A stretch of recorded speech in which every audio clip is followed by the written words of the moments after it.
রাসূল সাল্লাল্লাহু আলাইহি ওয়াসাল্লামের খাদেম আনাস মালিক রাদিয়াল্লাহু আনহু চাচা ছিলেন আনাস বিন নাজর রাদিয়াল্লাহু আনহু। তিনি সাদ বিন মুআজ রাদিয়াল্লাহু আনহু তাকে জিজ্ঞেস করছিলেন যে আবু ওমর কোথায় যাচ্ছ? আনাস রাদিয়াল্লাহু আনহু বললেন যে সাদ, উহুদ পর্বতের পেছন থেকে আমি জান্নাতের সুঘ্রাণ পাচ্ছি, তাই সেদিকে ছুটছি। তো উনি সামনে অগ্রসর হন। তো সামনে অগ্রসর হয়ে উনি আনসার এবং মুহাজিরদের একটা দলকে দেখেন যারা হাতিয়ার ফেলে এমনি বসেছিল। তো রাসূলুল্লাহ সাল্লাল্লাহু আলাইহি ওয়াসাল্লাম ওই সময় তো উঁচু জায়গায় ছিলেন যেটা বলেছি। তো উনি এই আনসার এবং মুহাজিরদেরকে দেখে জিজ্ঞেস করলেন যে তোমরা এখানে বসে আছো কেন, তোমরা জিহাদ করছো না কেন? তো তারা বললেন যে রাসূলুল্লাহ সাল্লাল্লাহু আলাইহি ওয়াসাল্লাম নিহত হয়েছে, তারপরে জীবন দিয়ে মানে আল্লাহ রাসূল মারা গেছেন, নিহত হয়েছেন, শহীদ হয়েছেন, তো এই জন্য তার আর কেউ লড়াই করছে না। তো তিনি একটা কথা বলেছেন যে যদি আল্লাহর রাসূলই বেঁচে না থাকে তো তোমরা বেঁচে থেকে কি করবে এই দুনিয়ায়?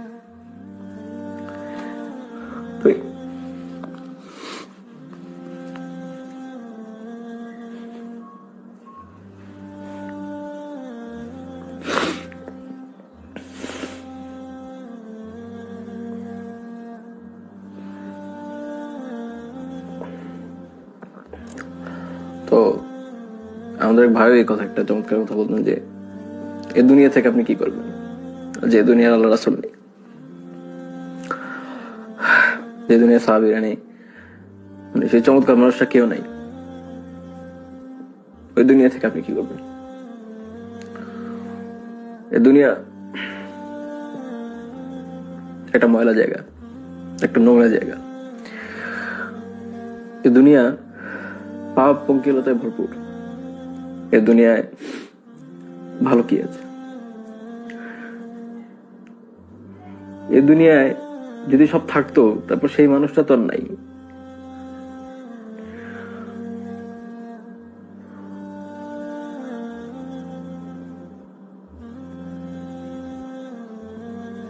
যে মানুষটা এক কথা আয়েশা রাদিয়াল্লাহু আনহা যেমন বলেছেন যে কোন এক পূর্ণিমার রাতে আমি চাঁদের দিকে একবার আর আল্লাহ রাসূলের দিকে একবার তাকিয়েছিলাম। আমার কাছে মনে হচ্ছে আল্লাহ রাসূল চাঁদের থেকে অনেক অনেক সুন্দর।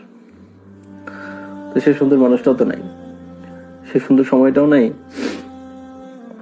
যিনি আপনাকে আপনার পিতা মাতা বা যে কারোর থেকে সবচেয়ে বেশি ভালোবেসেছেন, আপনার কল্যাণের জন্য সর্বাত্মক চেষ্টা করেছেন। সে রাসূলুল্লাহ সাল্লাল্লাহু আলাইহি ওয়াসাল্লাম তো দুনিয়াতে নাই। তো এই দুনিয়াতে থেকে কি করবে?